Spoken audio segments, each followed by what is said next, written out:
Hello everyone, come with us as we travel from Iloilo to Sapa in one day. So 6:30 a.m. yan, pero muntik na kami malate kasi yung tatay ko daldal ng daldal nung hinatid kami. Pero umabot naman last call. And then, Bogs, nag-aantay kami ng bus papuntang kabilang terminal para pumila sa immigration na umabot parang papunta ng 1 hour. Kasi yung pila ang haba, tapos parang tatlo lang yung nag-accommodate na immigration officers. Pero nung sa akin na, tinanong lang as a first time traveler if employed ako. And then yung sa asawa ko if kailan siya babalik sa Japan. So yun lang. Pero nag-prepare pa rin ako ng other documents in case may itatanong siya sa akin pero hindi naman naitanong. And then dyan, papunta na kami para bumili ng pagkain bago kami mag-boarding. And then pumila na pala kami sa subway, guys. Ako lang pala yung nakapila. Kasi parang ito lang yung madali. Kasi halos lahat ng restaurant doon, ang haba ng pila, tapos parang rice meal pa. Ito na lang para madali. And then, nakapag-exchange na pala kami ng currency sa airport in advance kasi wala lang, trip lang namin. At ngarag na kami dyan kasi 12:50 yung flight and parang papuntang 12 na yun. And ang haba pa rin ng pila. And then, tumakbo kami kasi tinawag na yung boarding and hindi pala na-click yung video. So, cancel yung cloud chase namin dyan. Ang saya pa sana nun nung takbo-takbo namin.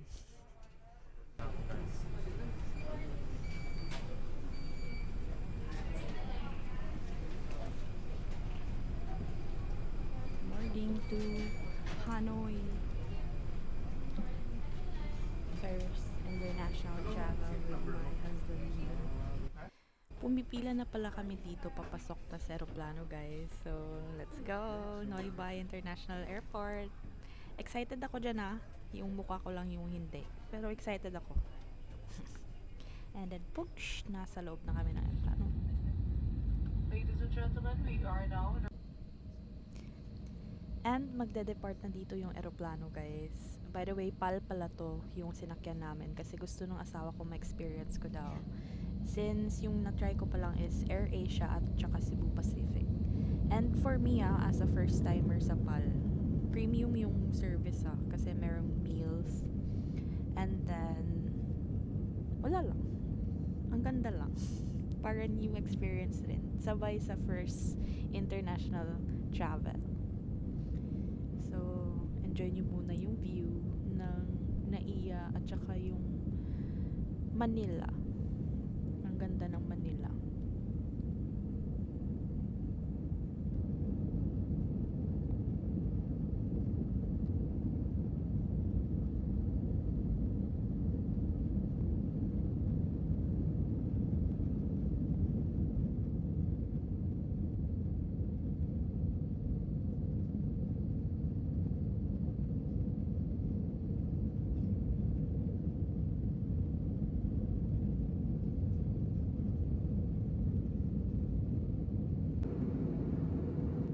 Touchdown Vietnam. Ang ganda ng view dito, guys. Sa side namin kasi puro land. And then tingnan nyo yung paglanding ng pilot.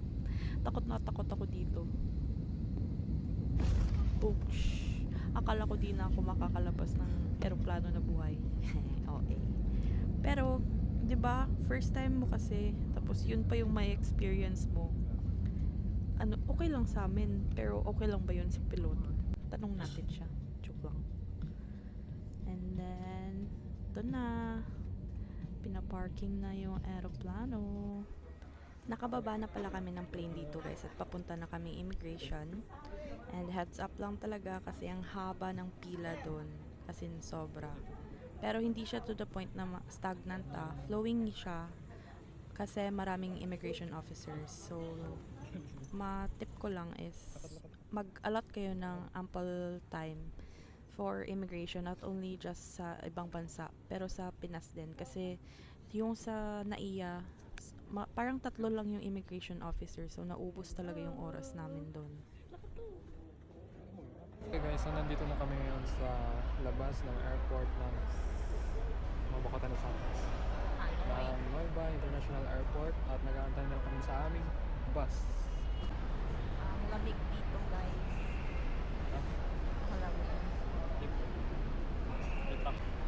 waiting for our bus to Sapa.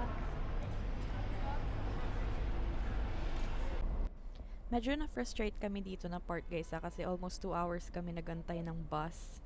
Tapos 3 bus pa yung akala namin yun na, pero hindi pala. So nagreklamo ako sa customer service and then nung dumating na talaga yung bus namin, yung bus driver is inuna talaga kaming i-accommodate at nilagay niya kami sa front row sa lower deck. So okay na rin, di ba?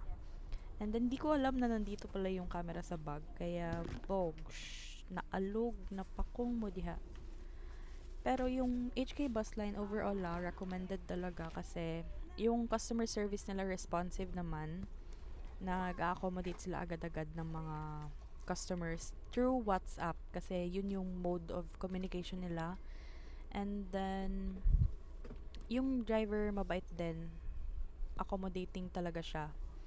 Pero yun lang nga, yung language barrier kasi hirap ka talaga and nagbe-base sila sa name mo. Tapos kung meron kang i-inquire pa, hirap silang kausapin kasi yun nga, language barrier nga. Pero overall, yung HK bus line maganda, malinis. Pag sakay mo ng bus, huhubarin mo yung sapatos mo, lalagay sa plastic bag.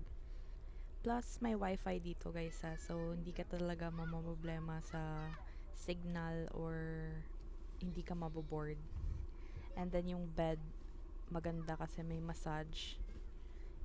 At tsaka hindi din mabaho. Malinis siya. So, first stop na namin ito. First bus stop. And magsi-CR break kami at titingin-tingin kung merong makain. And nagpo-provide sila ng slippers para hindi ka na susuot ng sapatos mo. Pero pili ka lang dyan kung anong magkakasya sa'yo. Pero parang one size fits all lang naman. Tapos nag-CR na kami. Siningil kami ng 6,000 Vietnamese dong each. So, akala namin mahal yun. Kasi 6,000. Pero yung 6,000 pala is 3 pesos lang.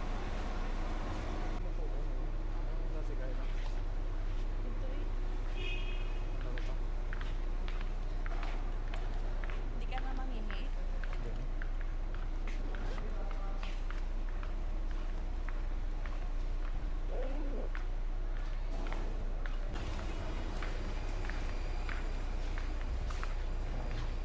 Pumipili na pala kami dito ng makakain and overwhelming yung choices Although makikita mo rin naman yung mga ibang products sa Pinas, especially yung cream O at saka yung O-Star, nakita ko na rin yan dito. So naghahanap kami ng makakain na galing talaga sa Vietnam, like product talaga nila. And yung napili pa namin talaga is waffle cone na parang flinap. Pero ang nipis niya. And masarap siya. So, isa rin yan sa pinili namin. And then, pumili rin kami maiinom. Nakita namin yung sipu na pink guava. At saka aloe vera. Kasi paborito ko yung aloe vera. Kahit hindi yan galing sa Vietnam, okay lang.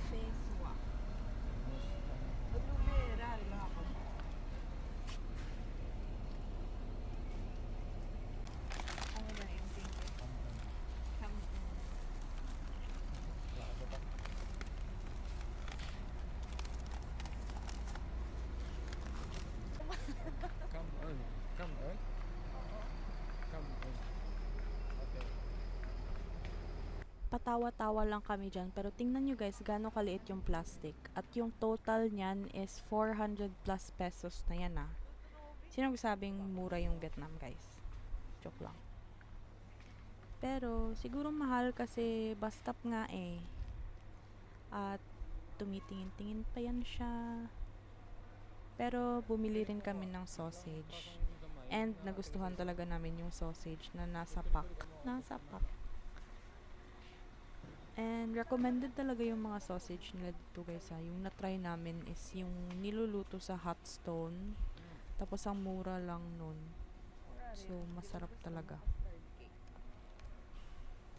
And bumili rin yung asawa ko dyan ng beer na Saigon. Para matry niya.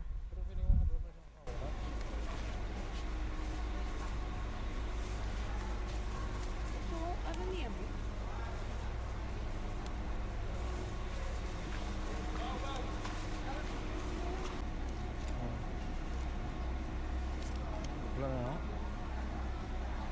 20 di. Sira na lang. 20 kag 20, 40. Sakto? 10, 10. Sakto.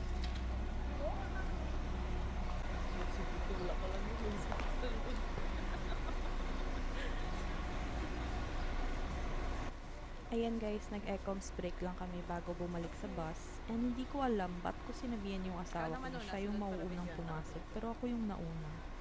Kakastama ng babaeng to. Pero yun, parang first stop to, meron pang second at third na hindi na namin na-film kasi hindi naman kami bumili. Bumaba lang kami para mag-CR. At yun lang, binalik na yung mga tsinelas. And mag-taste test yung asawa ko ng mga binili namin. Kapten na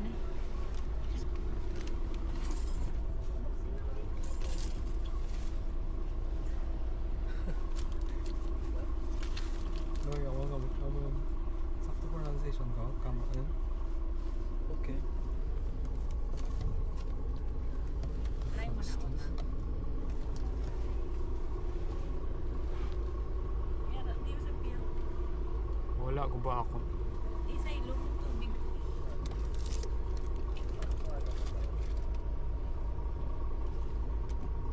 Nice. Saigon beer.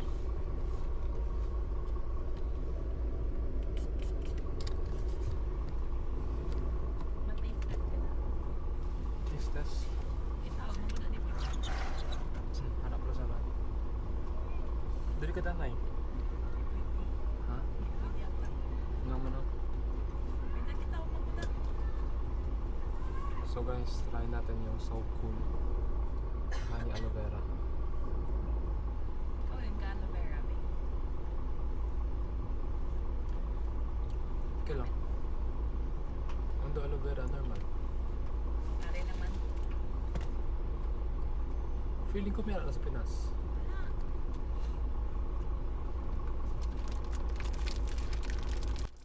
Tingnan nyo lang muna guys yung asawa kong nagsastruggle mag-open ng plastic na yan. Kasi baka naboboard na kayo ha. I hope hindi kayo naboboard kasi as much as possible, we want this vlog to be raw and realistic for our keepsake, for our memories in the future na pwede namin panoonan niya finally, at last. Sabi niya parang galletas. And masarap yan guys kasi nipis lang talaga siya. Pang tawid gutom. And mura na yan ah. Sa ganyan kadami, ang mura na yan. And meron pang cute na bata. And then yan yung tinutukoy ko na masarap na sausage guys ah. Nakalimutan ko yung pangalan. Pero masarap talaga yan. And parang 40,000 Vietnamese dong. Bonnie daw. So Bonnie yung pangalan niya. Try nyo yan if magbe-Vietnam kayo. Parang available naman yan kahit saan sa Vietnam siguro. Kung hindi, wag na lang. Gak ada plastic.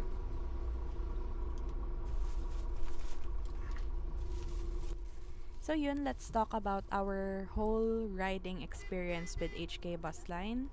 For us, okay talaga yung bus na to. Merong wifi, USB port, may pa-free water pa, and binook namin to via Klook.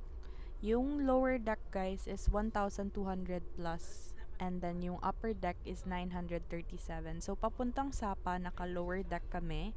Pabalik from Sapa to Hanoi is naka upper deck kami. Yung pipiliin namin is lower deck talaga kasi nung nag-upper deck kami, mahirap bumaba, parang nakakahiya maka-istorbo ng nasa baba namin, and nakakahilo. So, mas pipiliin namin na mag-pay na lang for extra for convenience and comfort. Although nung time na yun, fully booked talaga, so no choice kami. But if we were to choose again, mas pipiliin namin yung lower deck. And after this clip guys, makikita nyo naman na din-drop off kami sa aming hotel gamit yung van na provided sa HK Bus Line. Nung sa Hanoi naman is binayaran ng bus company yung taxi namin papuntang hotel. So, yun. Parang okay talaga yung service ng HK Bus Line. Like, sulit yung bayad mo kasi yung service nila is top notch. hindi ka nila pababayaan lang like anywhere.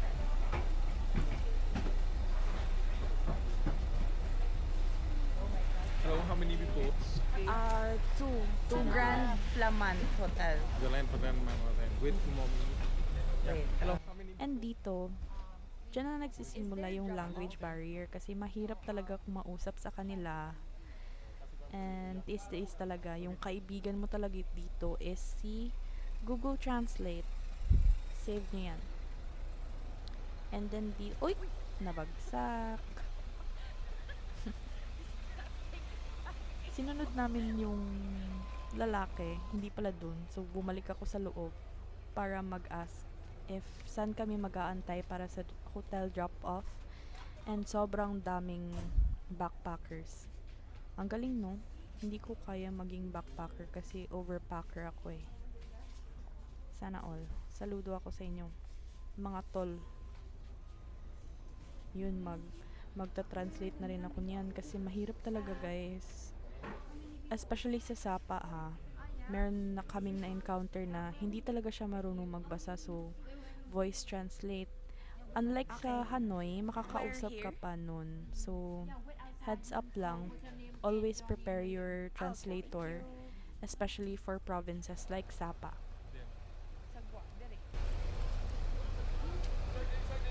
Hello. So kakarating lang namin dito sa terminal nila. Yun. 7 degrees. Nadinig dito yung temperatura at saka first time ng asawa ko hindi ko kita nakalakon na siya dito sa ganito. Ang dagdag tayo doon may bato na ganyan dito. Yung stinayan pala namin, guys, is Grand Flamand Hotel. Binook namin via trip.com for 1,000 pesos 3 nights. So nag-order kami ngayon ng pagkain. Hindi ko alam yung mga tawag dito pero carnet. After pala namin makapag-settle sa hotel, guys, ay lumabas na kami para makapaghanap ng makainan kasi almost midnight na to and halos lahat close. And ito lang yung nakita namin open, and luckily maraming locals na kumakain, so we assumed na masarap, and masarap naman talaga. Meron silang choices na maraming barbecue, and yung pinili lang namin is yung safe, which is pork or beef, pero wrapped siya around dahon na hindi namin alam, pero masarap talaga siya. And sa mga places na ganito na barbecue siya na set up, meron talagang side dish na dahon na raw nakakainin mo alongside sa meal. And napagtanto namin na meron silang fried rice. So, nag-try kaming umorder. Hindi namin alam na sobrang laki pala ng serving nila. Like, yung isang serving is good for 2, pero in-order namin is 2. So, sana pala isa na lang yung in-order namin, no? Pero, charge to experience na lang kasi masarap naman yung pagkain. And, nabusog rin naman kami. Na-try rin pala namin, guys, yung Hanoi beer. Sobrang strong niya, unlike sa Saigon beer and sa Red Horse na nakasanayan namin. Mas stronger talaga siya. And mas prefer ng husband ko is yung Saigon beer daw.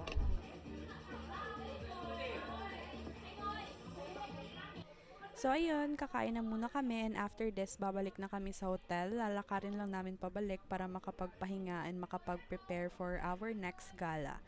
And that concludes our travel from Iloilo to Sapa. Thank you so much for watching. I hope you guys enjoyed as much as we did enjoy filming this. And I also want to thank my husband for making this trip possible. And sa lahat ng nanonood, sana one day kayo rin magkaroon ng pagkakataon na makapag-travel sa mga dream destinations ninyo, kahit saan man yan, local or abroad. I hope you get to experience the joy of exploring new places and creating memories with your loved ones. Deserve natin lahat magkaroon ng moments like this. So, thank you for watching, and like if you enjoyed, comment if you have questions, subscribe if you want to see our next adventure. See you guys on the next one. Bye!